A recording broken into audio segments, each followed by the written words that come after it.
our goal with our young adult ministry is just to help young adults move faithfully in Christ while living in the culture and being bombarded with all kinds of messages and really all kinds of comparison with what their friends are doing. And just how do you stay faithful to Jesus as you're walking through this life, especially in this stage, I think is huge. Hey everybody, we are Micah and Josiah Keneally, and welcome to the Young Adults Today YouTube channel. Hey, please subscribe and you'll never miss a thing. We want to invite you March 1st and 2nd to Minneapolis, Minnesota for the Young Adults Today Leader Conference. This is for pastors, next-gen leaders, people leading young adult ministries from across the country. It won't be the same without you there. Why should they come? Well, you should be coming because you can have an amazing opportunity to meet your next best friend, potentially understand that you are not alone in leadership, but also just get poured into and just take a deep breath of like, what does God have for me? What does he have for the ministry? And how can I get a breath of fresh air in my lungs and in my sails as I begin 2024? There'll be breakout sessions, there'll be worship, there'll be some speakers, and an opportunity for us just to get to do life and fun together. And we don't have to be strangers anymore. We get to be friends.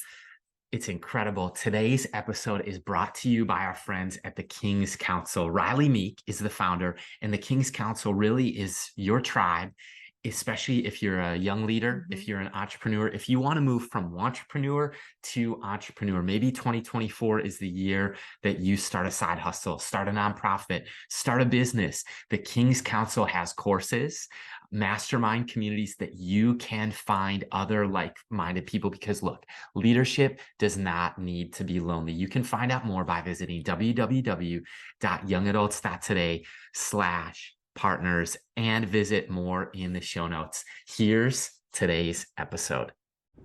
Well, hey everyone, my name is Sam, and I just want to extend a special thank you for supporting Josiah and Micah and the Young Adults Today ministry.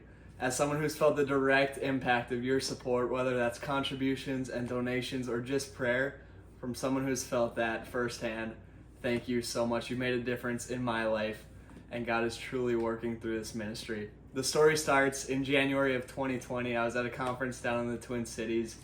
I was a student at North Dakota State, and I met Josiah. And I was kind of at a crossroads of deciding to follow the Lord or continue to do things my own way. And he said, I want you to go up to your room right now, and I want you to read 1 Kings 18. And it says, Elijah went before the people and said, how long will you waver between two opinions? If the Lord is God, follow him. But if Baal is God, then follow him. And it was during that time that I made the decision that I was just going to go all in with Christ and see what a life with him could look like. And over the course of those years, Josiah and Micah have been with me every step of the way, whether it's been listening to the podcasts or helping me lead a young adult group at our church. They've been with us as I was navigating a move to across the country, and then also through dating, engagement, and now into marriage with my wife. They've been with us every step of the way. But that's all thanks to you guys. Ultimately, God and God working through you, so thank you. That's just a little glimpse of my story, but my life has been changed from that conversation that I got to have in January, and we've got to see the fruit and the friendship and relationship continue to grow over the past 3+ years. So thank you so much for your part in that.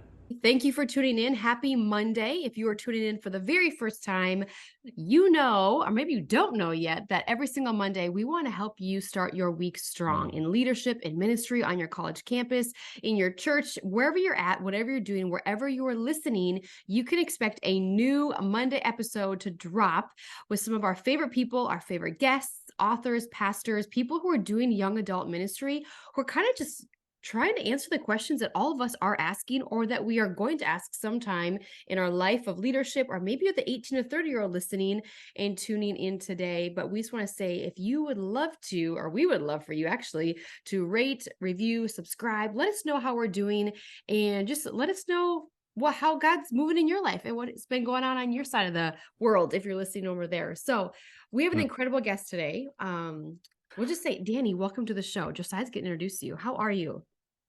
Oh, I'm doing great. Thank you guys. Honor. And you guys do an amazing job at this. Like, just so you know, this amazing husband and wife, like combination, tackling this together. I love it. And I'm just honored to be a part of this for sure.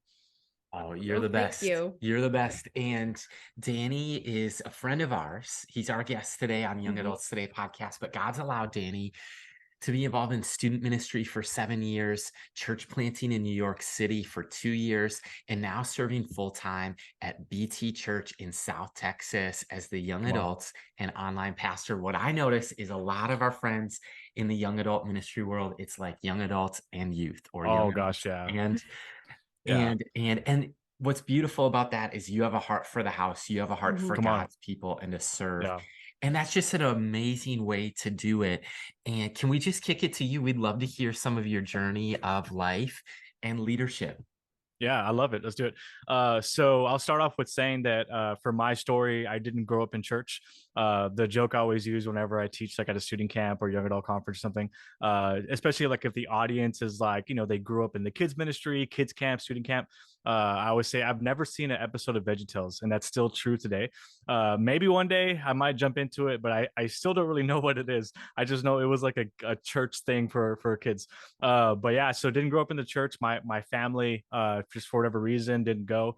And I got invited to church for the first time, like 7th or 8th grade in junior high, by a guy on our football team. He just kind of like every single Wednesday was like, "Hey, come to church with me. Come to church with me."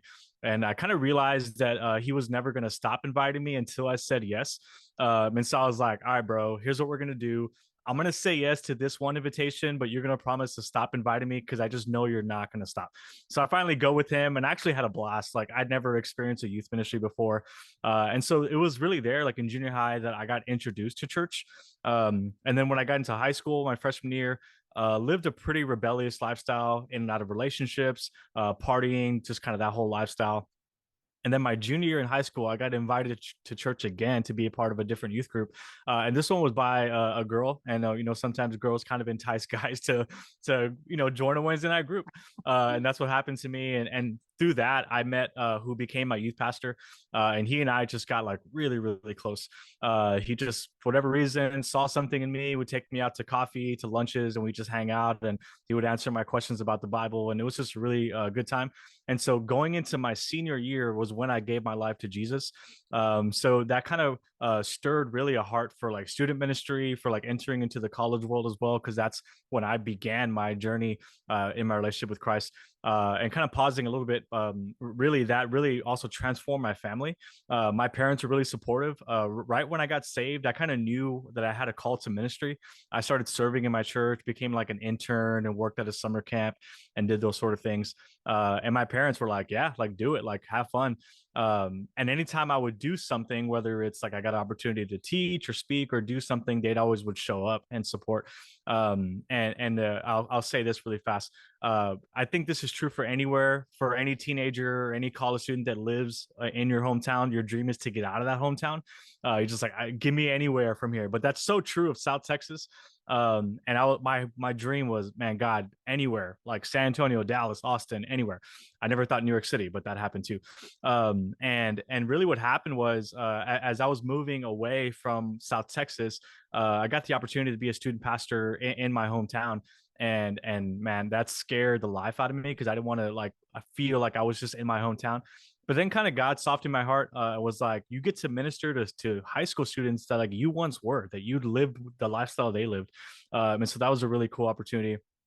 And so whenever we were deciding, my wife Summer and I, to be involved in ministry in South Texas, one thing I told her was like, "Hey, if we do this, my parents will come to church every Sunday, and my brother will come to church every Sunday." And that's what happened. And I got to baptize my brother at our church, and my parents have been transformed. It's just been a really cool journey, just God's faithfulness and all that. And so, in very short, that's kind of been my journey, called to ministry pretty early on, like about 18 years old, and been doing ministry ever since. Danny, we absolutely love that. And we were able to spend some time with you and your wife at an event that we were just at a few months ago. And it was so fun to get to hear your story and just the journey that God has you on. And you have a heart for that demographic of people, for the young adult. And I would just be curious to ask, why do you believe that young adult ministry is so vital and important in this day and age? Man, it's such a crucial stage of life. And I'm sure like a lot of people have said this already, but just that like from 18 to 30, 18 to 29, whatever the age bracket is, you're trying to figure out so many things. You're trying to like really like solidify like what do I actually believe in? Like my parents have told me this stuff, my grandparents have told me some stuff, my youth pastor or community that I'm involved in has told me some stuff. Like, but what do I actually believe in? Which I think is so important. Like I love the passage when Jesus is saying, who do they say that I am? But disciples, like, who do you say that I am? Like, it has to be a personal faith. And so I think you really get that in a lot in this stage period where you're challenged by people, challenged by friends, and maybe even, people in college and things like that. So you're trying to figure out what you believe in. You're trying to figure out what to do. When I entered into college, I knew I was called to ministry. I didn't know what it looked like. So I went to a regular university and I studied mechanical engineering for 2 years just because I like math and I like science. And it took me a while to like give God my full yes. So I wasted 2 years of school in mechanical engineering that, kind of still paying student loans for a little bit. But that's totally cool. But it's like you're trying to figure out like what path do I need to take, or what path do I feel God calling me to take? What job am I going to go after when I graduate? What community am I going to be a part of? What city am I going to live in? Who am I going to date? Who am I going to marry? And so I love saying that to our young adults and kind of making them feel overwhelmed a little bit, and then saying, hey, but the beauty of being a part of a local church is we get to figure this out together. And I think it's a huge calling to be able to just help navigate that season. I had a youth pastor who loved on me enough to help guide me, but also like I wish I had a financial advisor that said, hey, like don't do this with your money or the lack of money that you have. Actually, today, the day of this recording, I help lead our interns at our church. We have 6 of them right now that are all young adults. And today's session is about financial advisement. There's a lady, her and her husband at our church, they wrote a book together on their journey of their financial kind of like story. And so she's coming in to do that. But it's like, man, like I think that's so huge of just helping them gain genuine life skills. And our goal with our young adult ministry is just to help young adults move faithfully in Christ while living in the culture and being bombarded with all kinds of messages and really all kinds of comparison with what their friends are doing. And just how do you stay faithful to Jesus as you're walking through this life, especially in this stage, I think is huge. No kidding. And I love that you had kind of talked about how really there's no such thing as a secondhand faith. God doesn't Yeah. have spiritual grandchildren. It's Come on. all about a personal relationship with Jesus. And our Mhm. role as young adult ministry leaders is to come alongside. And I think that you hit it dead on the money. Like part of our role is part life coach. Yeah. Seriously, like adding for those interns a session on financial health and budgeting. And this is stuff that you're probably not getting at home, depending what home you No. grew up in. Right. You're probably not getting at school, depending what your major is. And then where, are you getting advice on your money from TikTok? Like Right. this is where the community of faith, your point is so, so beautiful and well received. We get to figure this out together. And I'd be curious, like very few of our friends, we had an entrepreneur on recently, and he is crushing it in the business world. And he went to school for like worship leading. And it's so funny Yeah. how like You end sometimes up in a God whole will different call world, people man. Yeah. for different seasons. And it's like he wastes nothing. My only point would be like, I don't think he wasted those 2 years of Yeah. mechanical engineer. I think Come on. somehow, some way, it's gonna Something will be happen. something will happen. But Danny, talk about what gives you the juice, what fires you up, what makes you excited about this next generation, Gen Z. Oh man. Well, one, most importantly, I love the local church. I love parachurch ministries. They do amazing work, and I think the local church should come alongside parachurch ministries a lot better. But to think that this is what Jesus came to establish and build, the local church to me is the hope of the world. And so I was reading a stat. I think it was Lifeway Research that the average age of a senior pastor is like 57 now. And I just think like, man, like this next generation is really starting to rise up. So like, what are we doing as an older generation of people who've been in ministry for a little bit and people, beyond, to really pour into the next generation, not just expecting them to finally get to that point one day, but really empowering them to get there. And so, and I know that we've heard Grant Skeldon say this a lot, but just the next generation is so passionate. And so how are we like harnessing that passion as well? Because one thing I've seen is young adults will get passionate about something. The church will then come and like systematize it up. And then it's like, okay, now they go do it somewhere else because they like felt stifled. And so one of the things that we're trying to navigate is how can we help, just empower the passion that they have alongside the local church and using local church resources to come alongside together. But I just love helping the next generation figure out what they want to do. I'm from a Baptist church. And so we do a response call every single Sunday, call to salvation, come to the front, right? Kind of like, traditional style. And what I've kind of noticed is we do a call to salvation every single Sunday. And one thing that we've been kind of challenging each other as pastoral staff is how often do we do like a call to ministry? Like every Sunday, we expect people in the room to not know Jesus. So we're always going to do a call to salvation. But what if someone in the room who's been following Jesus for quite some time, they've kind of grown up in our kids ministry and student ministry, and now they're in our young adult ministry, to give them the opportunity to say, hey, you might be a call to ministry. Like, what does that look like for you that you're pursuing this path of maybe you're in communications or journalism, whatever, which is great. Like you said, God can use that. But what it will look like for you to step into a call to ministry. So that's something we've been challenging our young adults with a lot, because several of them have grown up in our church and they go to college here now and they've been a part of BT for a while. So how can we help them navigate a call to ministry? And that's kind of what's kind of spurred the idea of doing the internship for our church, to help give them some resources and some training and some really exposure to ministry life. And that's been really fun. We've done that for almost a year now. And so, yeah, but I just love the next generation and I'm excited to see what they do because they're so passionate. And it's going to be, I have a lot of hope for the future of the church for sure. So. Danny, I think that's amazing that you're able to do that and to provide those opportunities and to recognize when's the last time we truly did a call to ministry? Mm-hmm. Because I think even just the three of us on this call, there was a moment where we were all called to ministry. Yeah. There was a moment. Summer camp. It's like, it's a mile marking moment of like this spiritual encounter you have with God of just like, okay, you're calling me to ministry.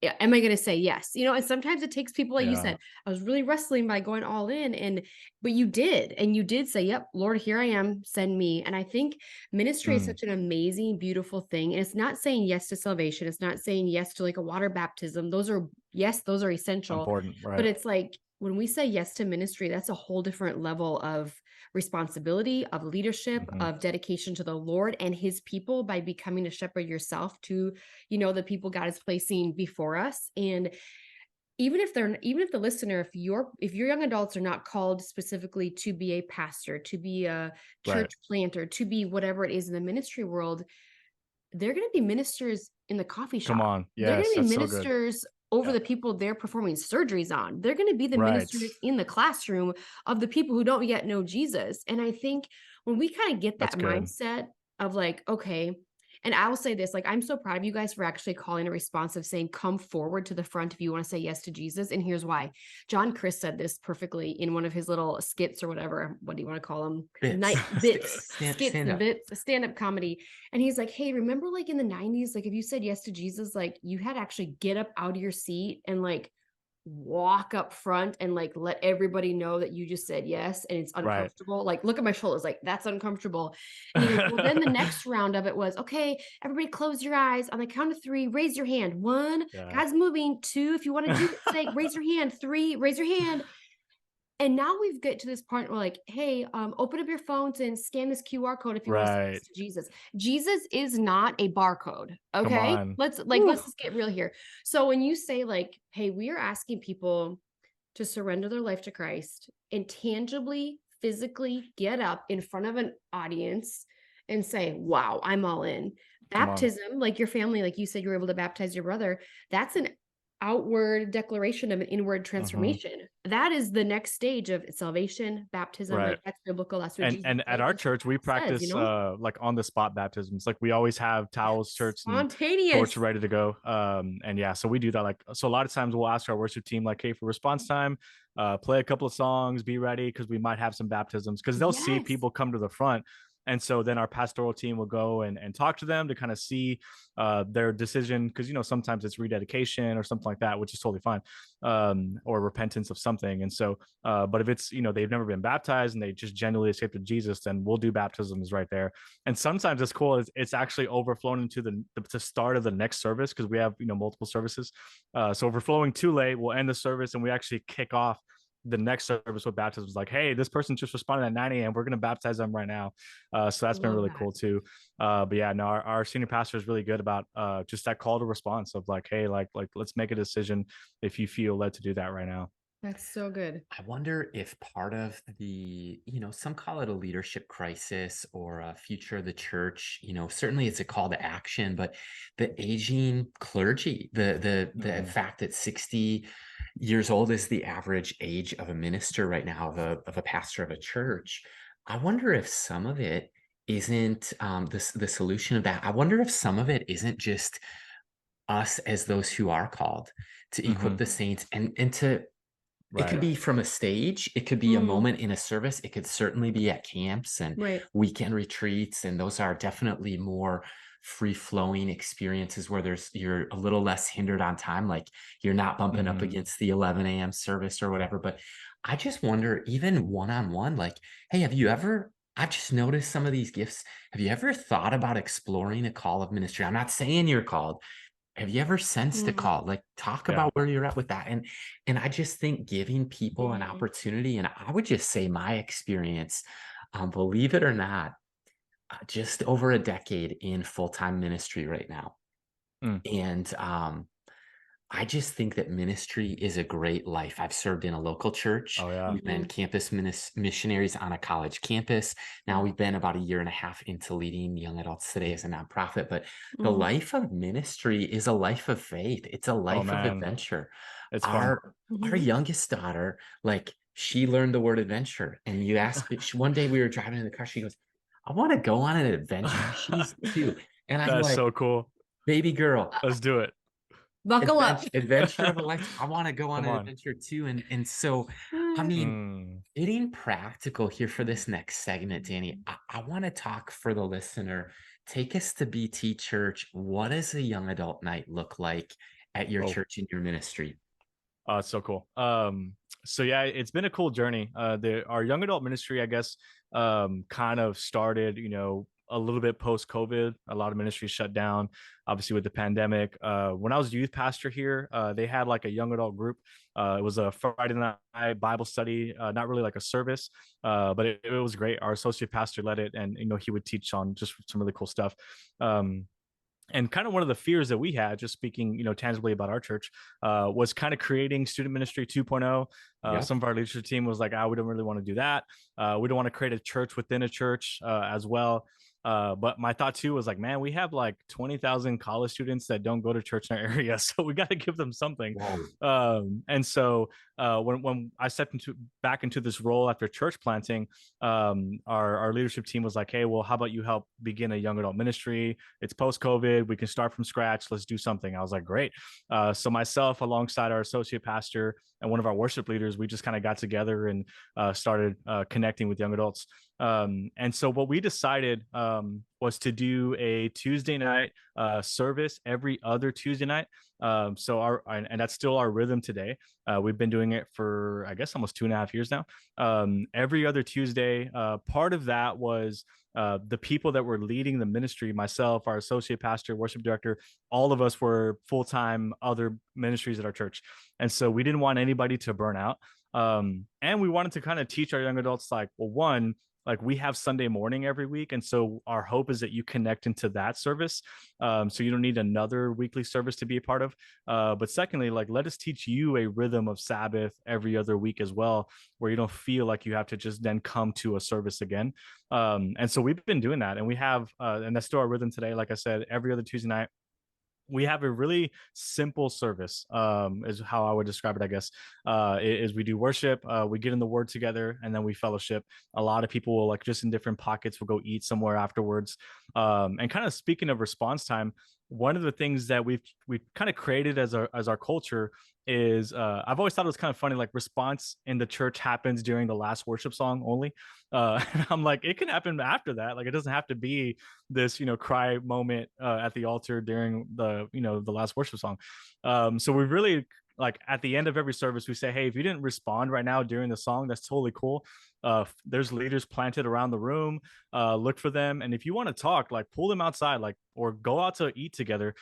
Response can still happen. A conversation can still take place. You can still give your life to Jesus. You can still talk about whatever it is that you need prayer for beyond the 5 minutes that we had in worship. And so that's kind of been a little bit of our culture too, which I think has been really cool. And really for us as young adults, I really wanted to provide for them a place of rest with our services.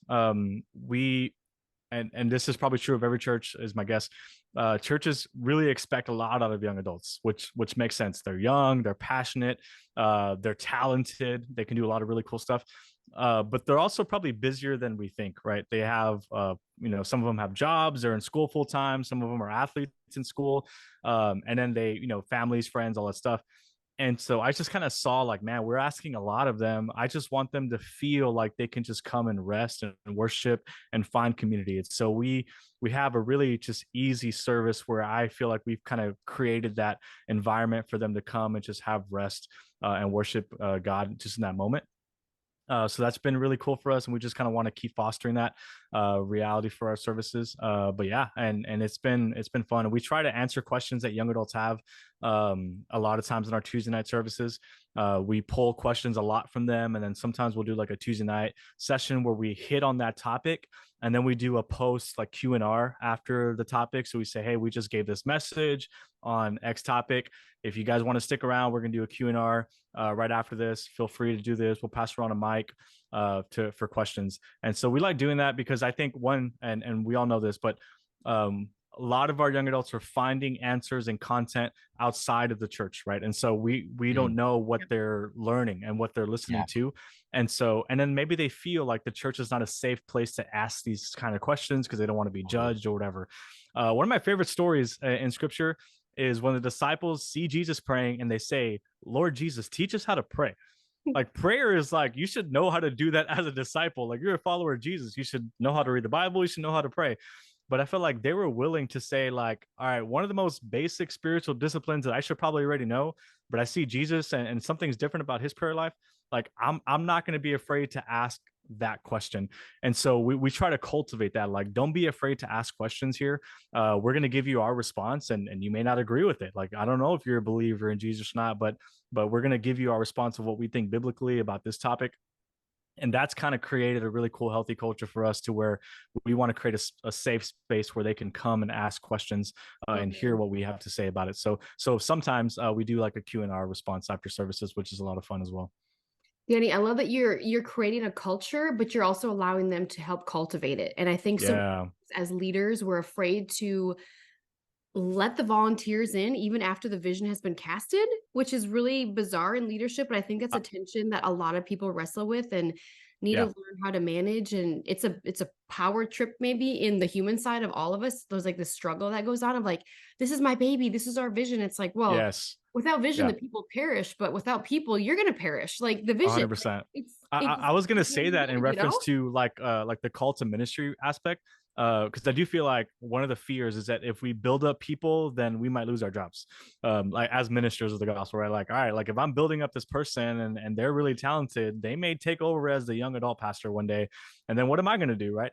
And I do think that's a fear for a lot of ministry leaders, pastoral leaders. But it's like we should always be working ourselves out of a job, right? And trusting God that he's going to show up in your life to do something else. But I do think that maybe I don't know if that's like the main reason, but that could be an underlying reason of like, I'm not going to really train someone up and disciple them because I'm afraid that I might lose what I've been building up myself. And so I think we need to like release that fear. When you look at Jesus, like he's just like, all right, I'm going to go find someone to disciple. And I think now the expectation is someone should ask me to disciple them. But like Jesus, like Peter, come follow me, right? James, John, come follow me. Like he's calling people out. And I think we have to maybe get back to that of like, I see this in you. Let me help build you up, and just use whatever experience I have to do this. And you see Paul doing that really well with Timothy as well. Yeah. I So believe good. that if you are one of those people who's always raising up other leaders and working yourself out of a job, I think there's always work and a role for you in God's Oh kingdom, yeah, come in on, the that's so church. good. The sky is the limit. Like, Well, God Yeah. honors that too. He- What does your dad always say? Yes. cream rises to the top. Yeah, Mm, cream rises to the top. And it's like if we're people who are demonstrating that, like we're gonna be wanted and utilized in other roles or positions as we age or age out of yeah. whatever season we're in, you know? So Danny, taking it one step deeper with this concept that we're kind of talking about for the young adult ministry leader who's listening. Well, you talked a little bit about like the reducing of burnout, Mhm. letting people rest. How do we empower all of our volunteer teams, and how have you structured your volunteers while allowing their potential to be unleashed but channeled in and through the ministry to essentially hit the bullseye every time, you know, like with the Yeah. vision, with the ministry and what God is doing inside, you know, the walls of your church? That's good. The building up of our team and volunteer team is that's something we're definitely working on right now. A lot of our current leaders, we call them dream teamers at our church. They are young adults themselves, and so I'm trying to recruit older adults to pour into young adults. That way, it's not just them pouring into each other. And a lot of them serve in multiple ministries already. So it's the same thing back to the burnout thing. And so as far as the actual service itself, very stripped down. We have like a greeting team, prayer team, obviously a worship team, production team to run the slides and things like that. So outside of that, we don't really do a whole lot during the service times. But I part of the way I lead and provide leadership is I love empowering as much as possible. And so I'm big on like I'm gonna share the platform. So like this past Tuesday night, I didn't teach. Our young adult intern taught, and she did a phenomenal job. It was her first time teaching, and I love that. And so recently, we've created a teaching team to help structure the messages for Tuesday nights, and the team is built up of young adults that I kind of saw like I think you might enjoy teaching, like you feel like that might be your calling. And so it's the easier thing for me to do is to create an outline of a series through the book of James by myself, and I feel like I'm gonna crush this, right? And so that's just my prideful self. The humbling thing to do is to invite people into the room and say, y'all help me create this, and I'd love to get your input on this. So we did that a couple of months ago as we're literally structuring the series that we're in through the book of James. And they helped create a tagline, an outline of the whole series. It's going to be like a 12-week series based on different topics. And so each one of them are going to get a different Tuesday night to teach on the topic that they're passionate about. And so I think when you empower people, they become passionate, which then they get more excited to invite more people to come be a part of this. And then you're just going to see growth happen. And then obviously, you're building a ministry that's not based on yourself.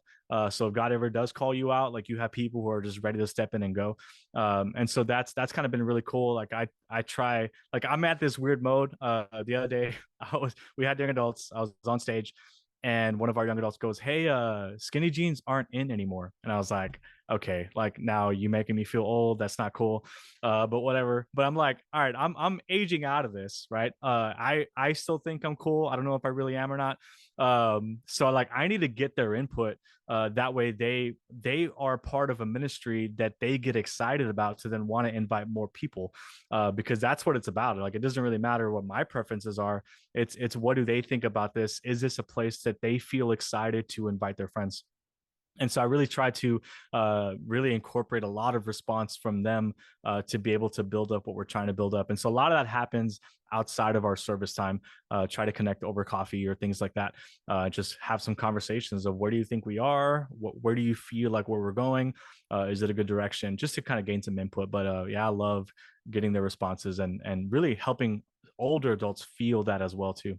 Yeah. Intergenerational ministry is powerful. This Mhm. thing is generational. And, I remember the church that I was on staff at, it was very intergenerational and changed in a lot of, like stylistically, a lot of things happened. There was a Mhm. sanctuary renovation, a new sound system, a change to, over the last number of years to more modern worship music and louder. And, some people complained, like we did prayer requests, and every Monday morning, our staff would get together. And I remember one of the prayer cards said, I pray that they turn the worship music down. So that was one response. That's called passive aggressive Minnesotan. For sure. All right. For sure. But the vast majority, this is what I observed. There was those outliers, but the vast majority of people got on board. Yeah. And they, they sang songs. And to this day, they're singing songs that people tend to prefer, songs within about 10 years,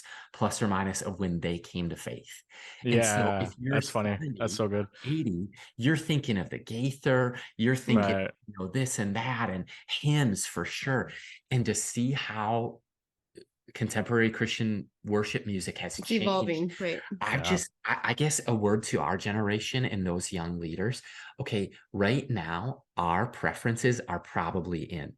The music at a lot of the conferences we go to, it's like, oh, this is just right. But you know what? As we age and as younger leaders emerge with a style and preferences that are different than ours, what you said, Danny, is I want to get out of the way and I want to lay down my preferences for what's going to reach the next generation, because this isn't about us. And we've come to the point where we love to put make 5 it more minutes. about you. Yes. 5 and 5? 5 and 5. That was a great transition. On the clock. We've got the transition queen of podcast transitions. We're going to 5 and 5, Danny, up first. Let's do it. Tell us about, you're passionate about reading. If you're a great follow on Instagram and you're posting about books, you read as many as anyone else I know. What does your 2024 reading plan look like? Oh man. So it's kind of funny. Over the past couple of years, I just now have an ongoing Google Doc of just books I want to read. And that list keeps growing and growing and growing faster than I'm reading. And so now, like, this kind of started like 2 years ago. I'm just pulling books from that reading list to start. So that's been my growing reading list. And yeah, I love it. A lot of times people are like, hey, what are you reading? I just send them that Google Doc. And so, cause it's just been like stuff that have been recommended, books that I see, books that sound interesting.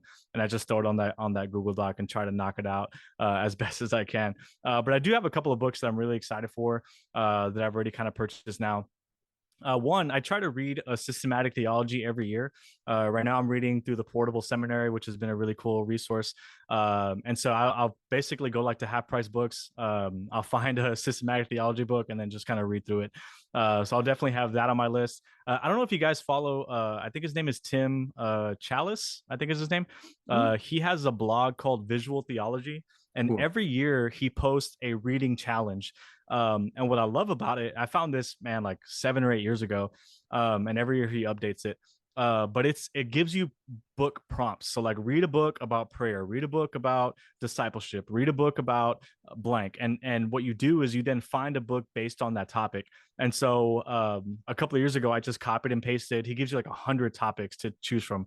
And now I just try finding books based on that. And so one of them that I really enjoy is read a book you've read before.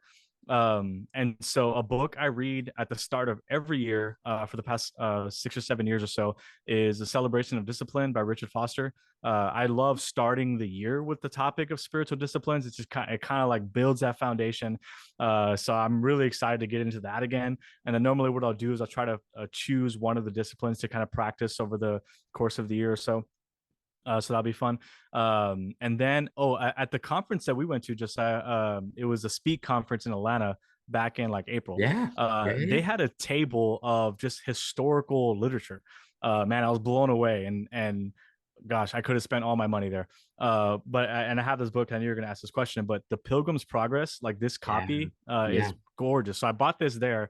I haven't read it yet, and so this is on my 2024 list. I'm ready to dive into that. And then I'm a big fan of John Mark Comer, so I'm just ready for his new book to come out. Super excited for that one as well. But yeah, I have several stuff on there. I love biographies. I read a lot of nonfiction stuff. I don't do fiction a whole lot, but I kind of want to venture into that in 2024. So I may throw up some recommendations on Instagram to see what people say. But yeah, Oh, excited. man. Here we go. Here's question number 2. What is your favorite sports team if you have one? Ooh, they're not doing too hot this year, but that's okay. We're fighting for a top pick. New England Patriots. I love the Patriots. Big Pats guy.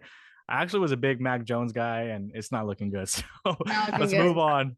Move on How to the All next right. thing. That's How okay. about Yeah. a hobby? Any hobby you have Oh for yeah. Big hobby is coffee. Man, I love the art of making coffee. That sounds super like hipster cheesy, and I'm wearing a beanie and everything saying that with the flannel. But I It's love 65. coffee. Yeah, I love it so much. Yeah, it's a hobby and a habit every morning. I feel like when I wake up and I make a slow pour, it really slows my morning down to kind of pause and think, and so it kind of has become like a spiritual thing for me a little bit. But yeah, I love coffee a whole lot, and fantasy football. I can chat fantasy football all day long with anybody. So Too let's do it. funny. All right. Question number 4, Danny. If you could travel to anywhere, where would you go and what snack would you Hmm. bring? Oh, so driving, traveling, Whatever or you I guess choose. it could be a flight. Yeah. Um. Man, I'm a big. I want to see cities, and so we lived in New York City, which was great. But there's a couple of cities I've never visited. Chicago, I'd love to visit there. I'd love to go to Portland one day, mainly for the coffee scene. Um, Minneapolis, let's do it.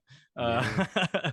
And so yeah, I would love to just go visit more urban context, urban cities. I love that vibe, the energy that the city brings. Yeah, it's just the things that you can do in a city. So I do that. And man, my biggest road trip snacks, anything sour, Sour Patch Kids, sour straws, sour Skittles, anything sour, and a sugar-free Red Bull. I love that. That's my To make combo. it for the sugary candy. Yeah, it just tastes a little better in my opinion. Amazing. That's too Okay, funny. here's the curveball to close. If you could ask Micah and I any question, what would you want to find out today? Oh man, to ask you guys a question, it would be something surrounded around like parenting. I look at your Instagrams and I love following you, and you guys seem like amazing. Like you just love your kids really well. Summer and I are parents to a 1-year-old, and so just learning from parents who've kind of been there. And you guys have 2 kids, I believe, correct? Yep. Right now we're in the stage of like, should we have 2? One's really hard. So it's like I would ask the question of how did you know? Like let's go for a second one. And how do we thrive now that it's like, man to man now, not a zone defense anymore. So how to thrive as parents of multiple kids would probably be my question. You gonna go? Sure, I'll go fast. 0 to 2 is like survival. It's 0 to 2. Yeah. You're trying to We had 2 feed kids within. them, and ours are 16 months apart, so they're so close. Like we've had about 3.5 years of No sleep. survival a little bit because Gosh, yeah. you're learning how to feed and sleep and potty train and teeth, and there could be sickness or sleep regression or adjusting, and but like I would say this, for us, our girls are both getting to the point where we want to pass along faith to them. And Come on. Bible Yeah. memorization means the world to me. It's I like love that. hiding God's word in my heart that I might not sin against him. So we've done, I think, 7 weeks in a row, 7 verses, and the girls are Oh, it's so cool. started with I Josh. love that. Be strong, be brave. God's with me. We do daddy-daughter dates. We do mommy-daughter dates. Yesterday, Aurora, our oldest, 3.5, she wanted to learn a new verse. And so in the beginning was the word, in the beginning, God created the heavens and the earth. That's our new verse this week. And on Mondays, that's what we do. But I just think for us, kids spell love time. Jody Burnt, one of our most viewed and downloaded podcasts we've ever done. She wrote a book called Praying the Scriptures for Your Children. Wow. And so I just think of prayer and scripture, and yeah, it's going to feel like survival when 2 kids are crying. It is overwhelming for me. But at the same time, it's like in January, we decided we're going to go on vacation. We're going to go to a beach. We're going to do life Love it. together and just have fun. I mean, go there. What are your insights That's on so good. parenting? On parenting, I think as parents, God willing, how many you can have, is begin with the end in mind. What do you want your Christmas table to look like 20, 30 years from now? Is Wow. it just going to be 0 kids? Is it going to be 10 kids and their spouses if they get married? Like, Wow. what do you want the That's house to look huge. like, to feel like, to smell like? Do you want I want our kids to want to come home for Christmas. I want them to want to have relationship with us. And one thing I've learned in parenting is, I've said this a couple of times on the podcast before, and it rings true to me. So I'm just going to keep on sharing it. Come on. And it is, there's a reason why the Bible says, teach a child in the way they should go, not control a child in the way they should go. Because so many times I want to control the environment. I want to control their moods, their attitudes, their meltdowns, we have the ability to help them navigate their emotions, identify their emotions, explain their emotions, but I cannot control them. I can set the table in the room in a sense of like spiritual climate. They can adjust that. So I would just be intentional of like praying into, Lord, what do you have for us? And what does the future look like for us? Or what do you want that to look like? And begin to ask yourself, is everybody here or is somebody missing? Start praying that, Lord, is everybody here or is somebody missing? And if somebody's missing, God, in your time, if it's a surprise, well, let us be surprised. If it's adoption, if it's fostering, if it's whatever, let it be so. And when you put that in God's hands and we just kind of let go of the wheel, we'll realize we're not really in control of anything. To put it plainly, like, we are in control of literally nothing aside from our relationship and our dedication to the Lord. That's the one thing that we get to choose each and every single day. And that's I how feel we like began our marriage. whenever the four of us hung out together, with my wife Summer, we drove to we're in Atlanta, drove out to a campground. It was about an hour and a half drive. But I think I remember you saying that, Micah, of like is someone missing? And to have that be our prayer. And then I love what you said about the control. I'm like type A, Enneagram 8. I'm gonna control the room. And so when Jaden does have like an outburst, I'm like, oh, like it's so hard. But then like 10 minutes later, he's napping, and I'm like, oh, it's not too bad. Like, it's so weird. But I love what you said, like just in those moments, like how do we like we can only control ourselves. I actually just read this, not to compare a kid or baby to a dog, but in The Night is Normal by Alicia Britt Jolie, she says like when a dog is barking, like you can't tell the dog to do something different. Like, it's going to do what a dog does. The only thing you can control is your response to it. And I was like, gosh, I almost like broke down in tears reading that, because it automatically made me think like I don't want to outburst because something in this home is not the way I want it right now. And so that's powerful. Thank you. I love that. I honestly didn't know y'all were going to answer right then and there. I thought you were going to turn it into like a different like social content. So I loved it. That was so helpful. This is what keeps us on our toes. We don't know what's coming. This is the curveball for us. Be ready in and out of season, right? That's right. But that's so good. Man, we're grateful for you. Thanks for leading strong in South Texas. Thanks for your burden and passion for God, for his glory, for the next generation and the local church, and leading the way in young adult ministry. We're grateful for you, man. Man, appreciate you guys so much. Love what y'all are doing. Big fans. Can't wait to hang out again for sure. Perfect. It'll be fun. Love it. You're listening to the Young Adults Today podcast.